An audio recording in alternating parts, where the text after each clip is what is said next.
So I just played through the Age of Calamity demo. Twice, actually. And I don't really want to do any more theorizing on the story or the plot of the game, since we're already so close to release now. And Nintendo is just putting out so much stuff at this point that I feel more comfortable just waiting until the game comes out. So rest assured, there's not gonna be any spoilers in terms of the plot of the game. Instead, let's break down Link's moveset and some of the crazy combos you can do. Now, for some of you who are familiar with the Warriors games, this might all be nothing new. But for those who are not and have only played Breath of the Wild, this might be more interesting. You will be pleased to know that the characters have an idle animation, so yeah, that's nice.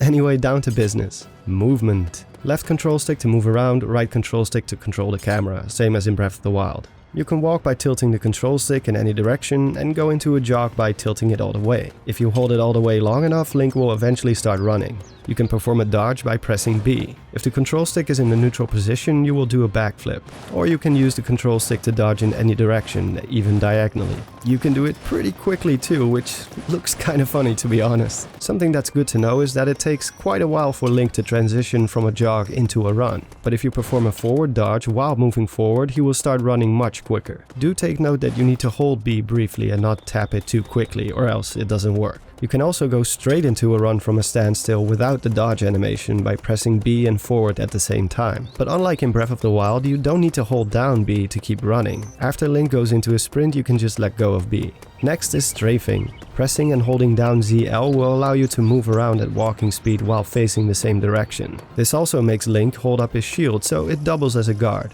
Unlike in Breath of the Wild, however, this doesn't function as a lock-on mechanic. Locking onto enemies is still a thing, but it's done by pressing the right control stick. And you don't need to hold it. Just one click and you're locked on. And you can switch targets by pressing the right control stick again. While strafing, you can still dodge forward, back, left and right. However, you can't dodge diagonally like before. If you press and hold B after a dodge and tilt the control stick in any direction, it will cancel guard mode and makes you sprint in any direction upon landing.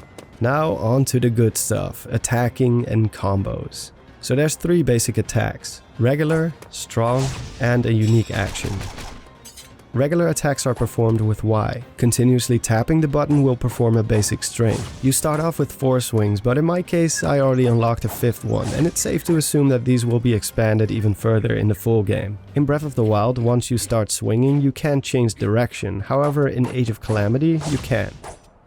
Next is the strong attacks, which you perform by pressing X. You can also press and hold down X to charge it up, and you can even move while it's charged. Now, a strong attack on its own isn't really that interesting or effective, but combining it with regular attacks is where the real fun begins. You can cancel your regular attack combo into a strong move. You can do this by simply performing a regular string with Y and then switch to X at any point. The strong move will be different depending on the amount of regular attacks you performed before it. So after 1 swing, 2 swings, 3 swings, or 4.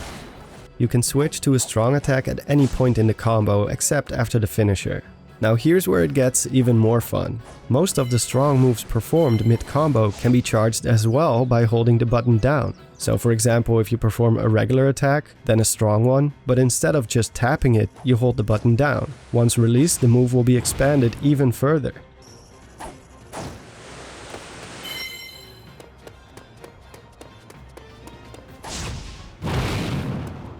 This doesn't work for every strong attack, but it does for all moves that follow up from your regular string of attacks. Then we have the unique action performed with ZR, which in Link's case is using his bow to fire off a flurry of arrows. Link's got quite the drawing hand there. You can aim before or during the attack by tilting the left control stick. Interestingly enough, this action has priority over regular attacks and strong attacks. So even while you're in the middle of one of your other attacks, pressing ZR will cancel it out.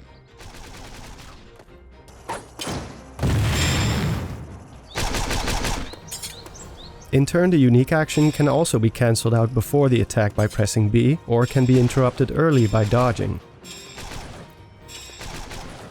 And then we have the special attack, which can only be performed when this meter is full. Simply press A when the meter is full and you're good to go. But we're not done yet. There's a couple of more things to cover. Firstly, you can perform either a regular or a strong attack from a run.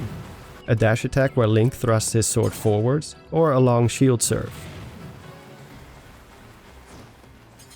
There's also a shorter shield serve, but that one is part of the regular attack combo after the second swing. Both attacks can be expanded with a regular combo. However, you can't follow up with a strong attack while shield surfing. Neither can you charge it like with the shorter variant. Pressing the regular attack button while shielding will trigger a shield bash. This can be used to parry or reflect guardian lasers. Also note that after the shield bash, you can continue to hit Y to perform your regular sword swings. Next we have aerial attacks and paragliding. There's a couple of different ways to get airborne in this game. Using Cryonis, certain strong attacks, or by wall jumping. You can wall jump by dodging into a wall by pressing B, and then immediately press B again. Basically a quick double tap. Simply running or walking into a wall won't work. You can even backflip into a wall and it will still do the job. Aside from walls, you can also use trees or any other object that is high enough. Even the Cryonis pillars you created yourself. Once you're airborne, you can do a number of different things. Activate the paraglider with B, perform a string of regular attacks, a strong attack, or activate your bow. Some can even be performed in succession, like the paraglider first, then into a regular attack, and then finish off with a strong attack, or your bow. You don't have to use the paraglider, by the way, you can also just skip right to attacking.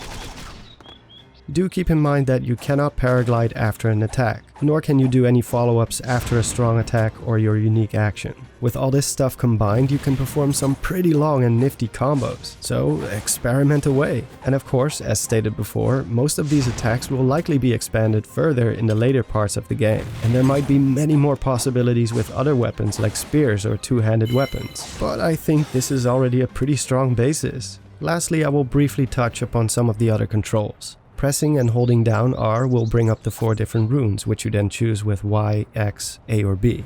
You got stasis to freeze enemies in front of you, bombs to, bomb stuff, the aforementioned Cryonis to launch yourself upwards, and magnesis to grab iron objects to use against your enemies. The effects of the runes differ from character to character and also from situation to situation. For example, Cryonis can also be used to counter charging enemies, so I'm not going to go further into them as of right now. Pressing and holding L brings up the item menu. These include any special weapons you picked up like fire rods or ice rods, and food to replenish your health. And as is with the runes, there's also more situational attacks, such as a weakness finisher which can be performed after breaking a strong enemy's defense, and probably much more. But those kinda speak for themselves, and usually it comes down to pressing the right button at the right time.